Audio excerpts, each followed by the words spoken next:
Let's get right to NBC's Matt Bradley in Tel Aviv with the very latest. Matt, so what more do we know about this operation and who this hostage is and how he's doing?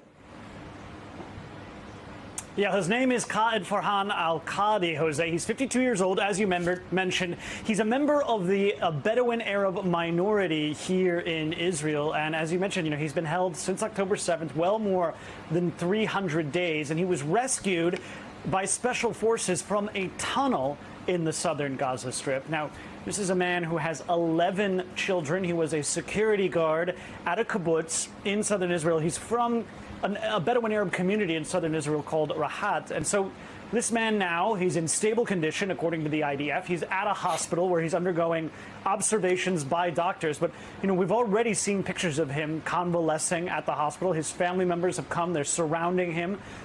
So, he looks like he's in pretty good health. We don't really know exactly how he looked before. We have these pictures. He looks a bit thinner than he does in some of these images, but it looks like in some of these images he was maybe a younger man. So it's hard to know exactly what kind of conditions he was in and how he was feeling.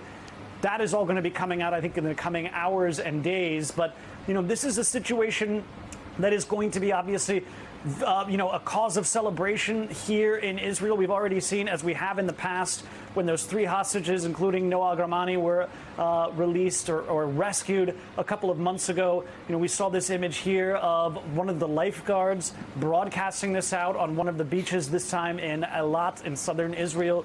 That's kind of becoming a common tradition here in Israel whenever they're seeing a hostage being released or rescued, and we heard celebrations. But at the same time, there's still a lot of information we don't have, which, for instance, how many people were killed in this operation or whether anyone was killed at all. If you remember, when those 3 hostages were rescued a couple of months ago, there were something like 200 Palestinians who were killed in that operation. And, the Israelis said there were only 100. But that number, those 200 from health officials in the Gaza Strip, was an enormous number for the number of people who were rescued. We don't have that information here yet, but this is the kind of information that's going to be coming out as the hours and days go on. But right now, for Israelis, this is a time to celebrate. Important to note, too, here, Jose, this is only the 8th hostage that has been rescued by force, and there's still thought to be well more than 100 left. Some 30 of them are thought to have already been killed or died during those more than 300 days, ever since those October 7th terror attacks back last year started this latest round of conflict. But there are still ongoing negotiations in Cairo to try to free those remaining hostages. We heard from the White House yesterday. They said that these negotiations are now in smaller working groups. They're still ongoing, despite the fact that we've heard really strong notes of pessimism from those involved, including the Israelis. The negotiators themselves have been trying, and the United States has been pouring huge amounts of diplomatic resources into this. The Secretary of State, Antony Blinken, has just recently made his 9th trip to the Middle East for these negotiations in the past 10 months, if that gives any indication of what a priority this is for the Biden administration. So, we're still hearing a lot of frustration about the fact here in Israel that these remaining hostages have not been let go. We heard from the Hostages Family Forum. They were celebrating. This is the group that represents the remaining hostages. They were celebrating the news of this hostage who had been released, but at the same time reminded that this is only the 8th hostage who have been released in a military operation, and that what is really needed, they said, is some sort of successful hostage negotiation deal to release the rest of them. Jose? Matt, and I know this information is, just coming out. This is breaking news this morning, and I want to underline where this hostage was rescued from. And there were 2 kind of points there that you mentioned. One, in tunnels, and 2, in southern Gaza. That's right. In the southern Gaza Strip, that's some of the information we have. Again, this is a part of the Gaza Strip that has been the site of repeated Israeli incursions for the past several months. We don't have any specifics on where this was exactly, but we know that there have been evacuation orders that have been released for many different places over the Gaza Strip, really in just the past week. So it's going to take a little while before we find out exactly more specific information. You also mentioned, yes, he was rescued from a tunnel. We don't know this for sure, but it sounds like this is the first time that we've heard of a hostage a live hostage who's actually been rescued from one of those tunnels underneath the Gaza Strip, which are thought to be vast and also run underneath some of the borders of the Gaza Strip and have been a primary concern of the IDF during their ongoing operations in the Gaza Strip. Jose? Matt Bradley, thank you very much for bringing us the very latest on this breaking news story. Really appreciate it, Matt. And joining us now by phone, retired IDF Colonel Miri Eisen. Colonel, thank you for being with us this morning. And I know that the information is coming out as this story evolves. What's your immediate reaction, and what are your perceptions of what happened there in southern Gaza from the information that we've been able to gather so far? Jose, as you were saying before, we're 10 and a half months, almost 11 months. You know, these people have been inside these impossible conditions. So when I look at it from the intelligence point of view, first and foremost, it's that we knew where the hostage was in a very exact way. Now, that takes a lot of information gathering that cannot just be from technology. It has to be eyes, ears, I'm even going to say nose. You have to know where the person is. That's the first thing you have to know, and that's one, and there's still another 108, and I want to hope that we know where they are too. But when you know where they are, that doesn't mean you can just sweep in and bring them out. That is only in Hollywood movies. I wish that life was like that. The way that the IDF put out the statement, it was a combined effort. They put out that there were special forces, that there were engineering forces, which is why I do think that we're talking about something underground in tunnels. They talked about tank forces, and that means that there must have been something above the ground that had to contain the area. When you go in for a rescue kind of event like this, you want to be sure that all of the soldiers that are going in to rescue come out just like the hostage, everybody alive. So that you have to be sure of the way in, the way out, and where the hostage is. That is incredibly complex. Kudos to those who could do so.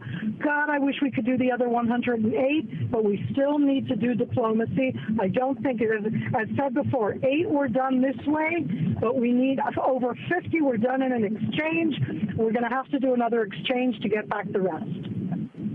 And there's so many questions about this operation, and I think that when you mentioned that there were different branches of it, and we're seeing these pictures that are just coming into our offices now from the medical center in Israel, where you see that the hostage is now freed and he is receiving medical care.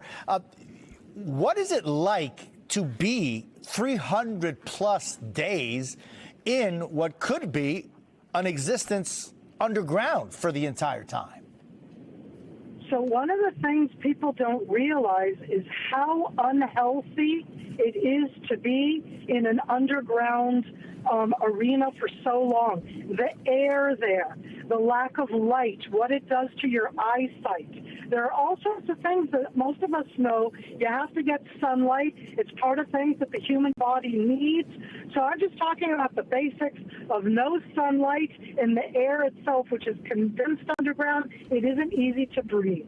In addition, you realize that they are, I mean, when I say jailed, you know, not that jail is nice, but they are held in captivity, brutally held in different ways.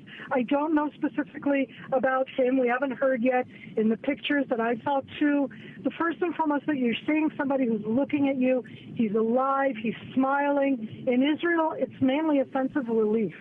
And it's the understanding that, A, they didn't starve him to death, but he looks very thin, fragile. Let's hope that he does well. Miri, you mentioned that among the different forces that were utilized by the Israeli special forces, engineering and you know, tunnel experts, and then tank forces. Does that tell you that this could have very much been a very deadly operation for many people that weren't directly involved in holding this person hostage? I'm going to ask you a question, Jose. I mean, at the end, that's always the question. It was the question after we brought back, 3 Israelis a couple months ago, and everybody was very harsh on Israel for an open day operation. So we shouldn't do anything. So we shouldn't try to rescue our hostages.